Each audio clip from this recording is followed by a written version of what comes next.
Hello నమస్తే welcome to our channel. నేను మీ తరంగిణి.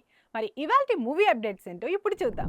Megastar Chiranjeevi దర్శకుడు బాబీ కాంబినేషన్లో రాబోతున్న మెగా 158 సినిమా గురించి ఆసక్తికర చర్చలు జరుగుతున్నాయి. ఈ సినిమాలో హీరోయిన్ గా నటిస్తుందన్న వార్తలపై నటి మాళవిక మోహనన్ స్పష్టత ఇచ్చారు. ఆ వార్తల్లో ఎలాంటి నిజం లేదని ఆమె సోషల్ మీడియాలో తెలిపింది.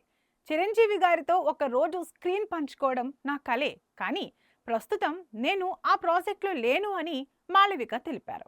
ఆమె క్లారిటీతో గత కొద్ది రోజులుగా సాగిన ఊహాగానాలకు తెరపడినట్లయింది. వాల్తేరు వీరయ్య తర్వాత బాబీ చిరంజీవి కాంబోలో రాబోతున్న ఈ సినిమాపై భారీ అంచనాలు నెలకొన్నాయి. త్వరలోనే ఈ ప్రాజెక్టుపై అధికారిక ప్రకటన వచ్చే అవకాశం ఉంది.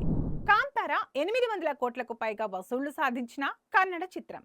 ఈ సినిమా అమెజాన్ ప్రైమ్ వీడియోలో అక్టోబర్ 31 నుంచి తెలుగు, తమిళం, మలయాళం భాషల్లో అందుబాటులోకి రానుంది.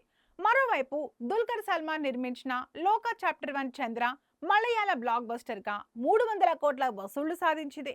ఇది డొమినిక్ అరుణ్ దర్శకత్వంలో రూపొందగా కళ్యాణి ఒక అతీంద్రియ శక్తులు కలిగిన యువతిగా నటించారు. ఇక అదే రోజున G5లో మారిగల్లు అనే కొత్త కన్నడ సిరీస్ కూడా స్ట్రీమింగ్ కు వస్తుంది. ప్రభాస్ హీరోగా వచ్చిన కల్కి 2898 AD చుట్టూ మరో కొత్త వివాదం తలెత్తింది. Cinema OTT version end credits లో హీరోయిన్ దీపికా పదుకొనే పేరు తొలగించబడిందని అభిమానులు ఆగ్రహం వ్యక్తం చేస్తున్నారు.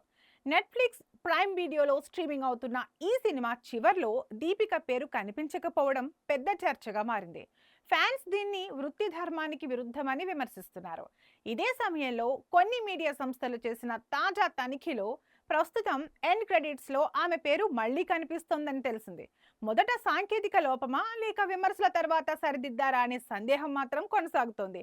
ఇక ప్రస్తుతం దీపిక షారుఖ్ ఖాన్ తో కింగ్ సినిమా, అలాగే అల్లు అర్జున్ తో మరో ప్రాజెక్ట్ లో నటించనున్నారు. తమిళ సినీ పరిశ్రమలో సూపర్ స్టార్ కు మరో పేరు రజనీకాంత్. ఇప్పుడు ఆయన రిటైర్మెంట్ గురించి వార్తలు మళ్లీ వేడి చర్చగా మారాయి. 75 ఏళ్ల వయసులోనూ బాక్సాఫీస్ ను షేక్ చేస్తున్న తలైవా త్వరలోనే నటనకు స్వస్తి పలకనున్నారని కోలీవుడ్ లో ప్రచారం.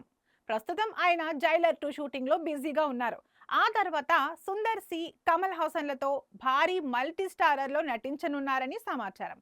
ఇదే ఆయన కెరీర్ లో చివరి సినిమా అవుతుందనే ఊహాగానాలు వస్తున్నాయి. తాజా కాలంలో రజనీ ఆధ్యాత్మికత వైపు ఎక్కువగా మొగ్గు చూపడం ఈ ప్రచారానికి బలం చేకూరుస్తోంది. అయితే రజనీకాంత్ గతంలో నా ఊపిరి ఉన్నంత వరకు నటిస్తూనే ఉంటాను అని స్పష్టం చేసిన సంగతి తెలిసిందే. మరి ఈసారి తలైవా ఏమంటారో చూడాలి. నటీనటులకు 9 నుంచి 5 వరకు టైమింగ్స్ ఉండాలి. ఓవర్ వర్క్ చేయడం గొప్ప విషయం కాదు అని రష్మిక స్పష్టం చేశారు.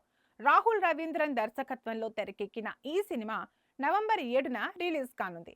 ప్రమోషన్లో భాగంగా రష్మిక రోజుకు 8 నుండి 10 గంటల నిద్ర చాలా ముఖ్యం.